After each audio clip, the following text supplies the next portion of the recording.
Jadi win-win solution ya. Jadi kalau mereka bisa pakai saluran ya salurin, kalau nggak bisa ya ke situ. Jadi mudah-mudahan, hampir pasti ekonomi akan berjalan lebih cepat. Menteri Keuangan, Purbaya Yudisadewa mengatakan bahwa negara telah menyalurkan bantuan likuiditas kepada 5 bank penerima yang tergabung dalam Himbara atau Himpunan Bank Milik Negara pada Jumat 12 September 2025. Hal tersebut ia sampaikan saat konferensi pers di Jakarta pada 15 September 2025. Ia menambahkan bahwa saat ini pimpinan bank penerima dana 200 triliun rupiah dari kas negara tengah menghadapi tantangan dalam menyalurkan kredit.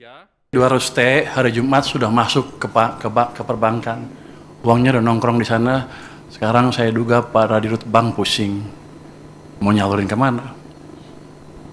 Tapi saya pikir dengan cara itu, paling enggak, kalau mereka belum bisa nyalurin karena mereka punya uang lebih, dia nggak akan perang bunga lagi, bunga akan cenderung turun, itu akan berdampak ke ekonomi dengan itu sendiri ya. Bisa bunga pinjaman turun, bisa juga bunga deposit turun, yang jelas cost of money turun, jadi yang punya uang nggak ragu untuk belanjain, yang mau pinjam ke bank nggak ragu untuk pinjam.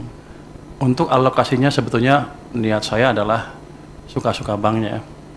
Tapi kalau banknya agak bingung, nanti ada guidance di mana mereka bisa memanfaatkan uang itu untuk membantu program-program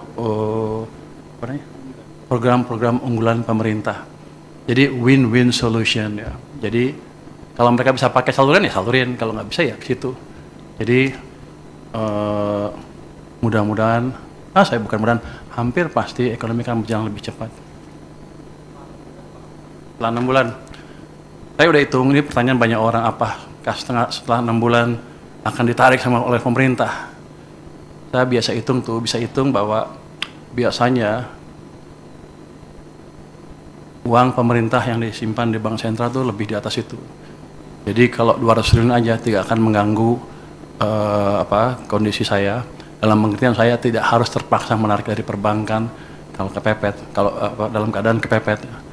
Jadi harusnya itu jumlah yang cukup sustainable untuk di bank maupun untuk perpurata pembiayaan program pembangunan yang lain. Enggak, taruh aja di situ terus. Saya nggak perpanjang. Biar seperti itu. Jadi ini kan nggak ada termnya sebetulnya. Yang kemarin dia bilang 6 bulan itu salah. Yang anak buah saya selalu nulis. Pada dasarnya seperti itu aja. Seperti saya naruh uang di bank, suka-suka saya sampai kapan. Muter di situ supaya muter di perekonomian. Biar banknya mikir. Tambah, nanti kita lihat kondisinya. Sekarang aja udah pusing, lu minta tambah. Lu ngomong ke dirut bank deh. Dia udah pusing, aduh dikasih duit banyak nih, aduh. Tahu nggak Anda?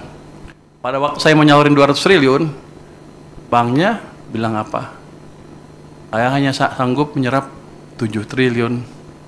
Saya bilang enak aja. Kasih ke sana semua, biar mereka mikir. Jadi bukan saya lagi yang mikir, mereka yang mikir.